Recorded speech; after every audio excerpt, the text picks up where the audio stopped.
What's up, guys? I'm back. We're back with another. I feel like talking to the camera for a minute and don't really have anything better to do kind of video.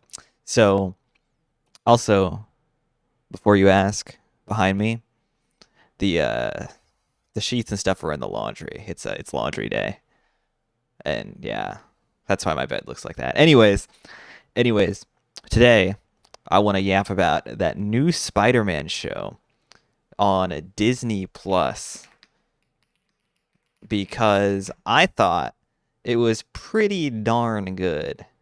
Your Friendly Neighborhood Spider-Man. I blanked on the name. Your Friendly Neighborhood Spider-Man. It's a pretty good show. I'm not gonna lie.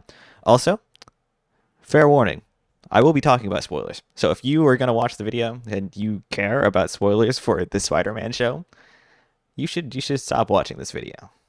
It's like do something else. Don't complain to me when I spoil something, okay?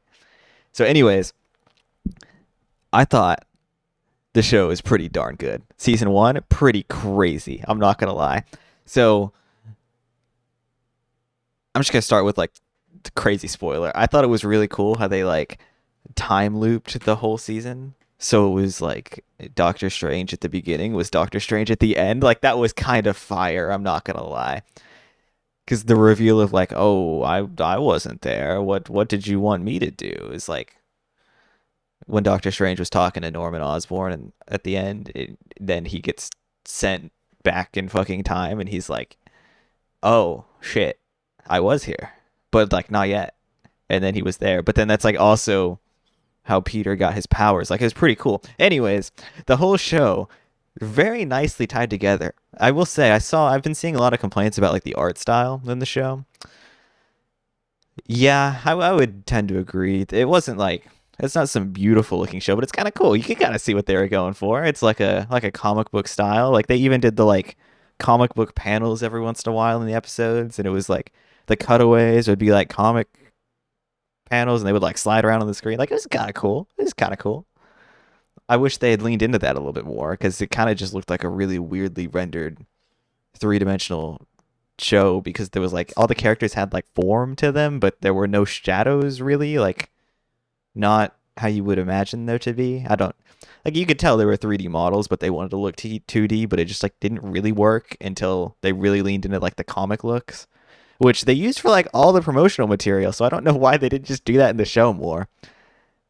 But yeah, I thought it was a really interesting take on Peter Parker's like transformation into being your friendly neighborhood Spider-Man, and I'm kind of glad it wasn't just like a repeat of the MCU Spider-Man because honestly, I don't think that's really like as cool as this one because I don't love how the MCU Spider-Man really wasn't like a street level hero. Like that's what Spider-Man should be. He should be like a street level hero who like hangs out, he does some things, he like, you know, catches your local criminal, but then also sometimes fights like big super villains like I don't know, Mysterio is pretty one that comes to mind, although he's kind of underutilized in the comics sometimes because they're like, ah, he's a funny guy who's got illusions, but like sometimes he's like pretty crazy with what he does.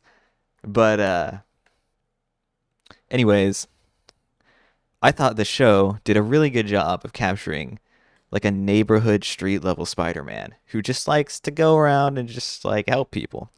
And it also did a good job of like switching up what Oscorp is for Spider-Man because it's like this is also spoilers, although I've already warned you, so I'm just gonna stop saying this.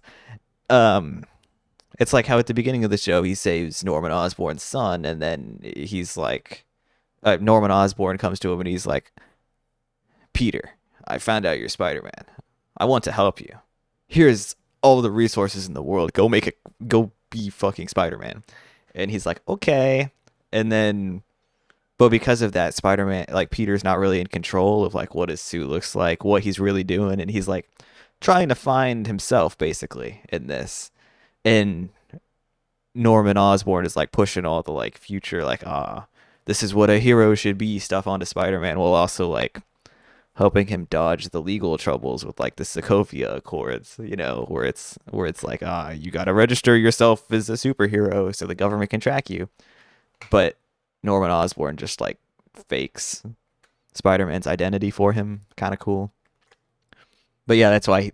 But then like Spider-Man rocks the like white Spider-Man suit for like most of the show, and then at the end, Harry Osborn's son is like, "Dude, I got you. I had the team cook up something awesome," and then he reveals the like actual red and blue Spider-Man suit. It's so cool. It's so fun. But I also thought it was interesting how they did the school part of Spider-Man because I feel like that's left out a lot when you talk about like Spider-Man being, a teenager, like a fucking child. They kind of leave out the part where he's like still a normal person a lot, and they just kind of make his life miserable because that's like the Spider-Man thing. You just make Spider-Man's life miserable, or you just ignore it completely, and you're like, oh, he's a superhero. He doesn't. He has a life, but also like you want to hear about him being a superhero. But I think they did a pretty good job about capturing his work-life balance, superhero life balance. I don't really know how to say it, but how to describe it because he also like was working at the internship that like the whole show.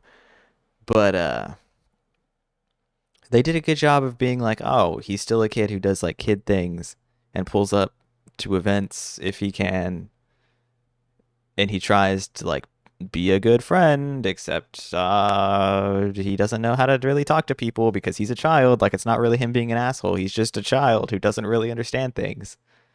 But yeah, I also thought some of the twists with like the villains were pretty fire. Like how Doc Ock wasn't like really Doc Ock yet. Like he doesn't have the tentacles. He's just like mad scientist guy who worked with Norman, and they're both like sort of kind of evil. Like Norman is like very misguided. Like he's not like crazy supervillain evil yet. He's just kind of like misguided and has fun gadgets. Like he's got the fucking goblin glider. He's got that on lock. He uses it. And then he just like ignores Doctor Strange and is like, "Who the hell are you? You're a bad superhero. I'm gonna do this thing anyways. But let the Venom symbiote onto Earth. That's gonna happen. Unimaginable horror, my ass." But yeah, that's really it. That was very rambly. I liked the show. If you haven't watched the show and for some reason you listen to me rant about it and say just a bunch of spoilers that probably honestly didn't make sense because my ramblings were very nonsensical unless you've seen it, you should go watch the show. It was pretty good. I liked it. It was pretty fun. Yeah, that's it. Bye bye.